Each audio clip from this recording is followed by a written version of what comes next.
अस्सलाम वालेकुम नाज़रीन, दादू न्यूज़ में भलीकार मां राज अल्ताफ़ अब्बासी तव्हांखे ब्रेकिंग न्यूज़ ॾींदा हलूं त 5 ॾींहं अॻु पुरस्कार तौरु गुम थियल युसरा खुश्क जेकी आहे सेवण मां हथ अची वई आहे। तव्हांखे हिते ब्रेकिंग न्यूज़ ॾियूं पिया त 5 ॾींहं अॻु पुरस्कार तौरु गुम थियल युसरा खुश्क सेवण मां हथ अची वई आहे। इन हवाले सां हिन महिल असां सां गॾु लाइन ते मौजूदु आहे असांजो रिपोर्टर दानिश खुश्क। हुन खां पुछंदासीं त हुन वटि कहिड़ा तफ़सीलात आहिनि। जी दानिश, असांखे आगाह कजो।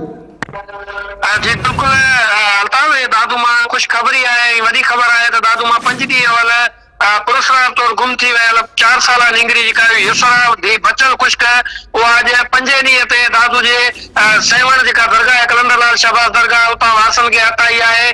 ही एक वडी खबर है जेका अवां ताईं पहुचाई पिया। मुंहिंजो वारसन से ॻाल्हि ॿोल थी आहे हिन मामले ते। वारसन जो चवणु आहे त असांखे इतला बि हुयो त निंगरी सेवण जी दरगाह ते वेठल है जा उते खणी हथाई है के जी बतौर मदद से वारस जेके सेवण पहुता दादू जी पुलिस है वह पिण सेवण पहुती। वुमेन एंड चाइल्ड प्रोटेक्शन जी इंचार्ज है दादू जी SHO बेनजीर जमाली वह पिण उते पहुती है। वारसन से गड वारसन से मुझी ॻाल्हि ॿोल थी है। निंगरी जे वाल सां इहो चवणु आहे कि नामालूम इतला ते असीं सेवण पहुतासीं जिते निंगरी सेवण जे अहाते में वेठल हुई जंहिंखे असीं पाण सां गॾु वठी घर पहुता आहियूं।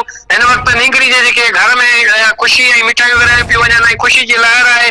निंगरी जे वालदनि में तोड़े हुनजे रिश्तेदारनि में ख़ुशी जी हिकिड़ी लहर आहे। संदसि जे पाड़े में वॾो मेला को कुटियल आहे। वॾा जेके मिट माइट अज़ीज़ जेके परेशान हुआ निंगरी गुमशुदगी बाबति उहे पिण पहुता आहिनि ऐं निंगरी जे वारसनि खे हथ ॾियनि पिया ऐं निंगरी जे वालदेन में हिन वक़्तु ख़ुशी जी लहर आहे। पूरी जेके निंगरी जा वालिद आहिनि उन्हनि वालदेन आहिनि उन्हनि पूरी सिंध जा थोरा मञिया आहिनि। दादू पुलिस जा थोरा मञिया आहिनि। जन बि निंगरी जी ॻोल्हा में वारसनि जी मदद कई आहे। उन्हनि सभिनि जा उन्हनि थोरा मञिया आहिनि ऐं अनेक दुआऊं कयूं आहिनि उन्हनि जे लाइ।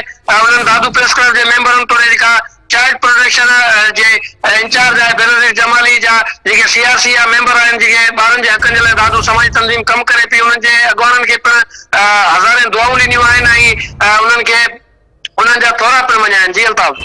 दानिश, इहो बि असांखे आगाह कंदा हलो त निंगरी जेकी आहे उहा सेवण कीअं पहुती? अहिड़ो को इतला मिलियो आहे त निंगरी उते कीअं पहुती आहे?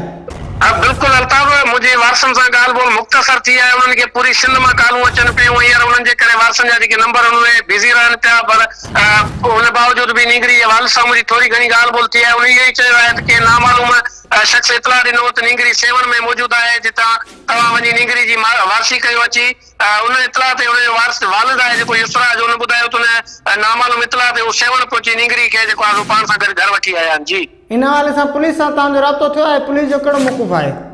जी पुलिस जो ये मौक़िफ़ है तो पुलिस चवे पई त जांच कई पिया, कोशिश कई है। कोशिशनि तहत जेको आहे निंगरी जेको आहे उनजो इतला मिलियो जंहिंते जेको आहे निंगरी वारसन हवाले कई वई आहे। पुलिस जो इहो मौक़िफ़ आयो आहे साम्हूं त जेके सेवण में दरगाह बंदि आहे उन सबबु जेका रश वग़ैरह एतिरी न आहे। जेके CCTV कैमरा लॻल आहिनि सेवण में उन्हनि जी CCTV फुटेज ॾिठा वेंदा। उन बाद जेका मुकमल जांच करे रिपोर्ट पेश कई वेंदी। जी अल्ताफ़। वॾी महिरबानी दानिश, तव्हां असांखे आगाह कयो। नाज़रीन, तव्हांखे हिते ब्रेकिंग न्यूज़ जो पिया त दादू जे नूरानी चौक तां पुरस्कार तौरु गुम थियल निंगरी युसरा जेकी आहे उहा पंहिंजे वारसनि खे मिली वई आहे।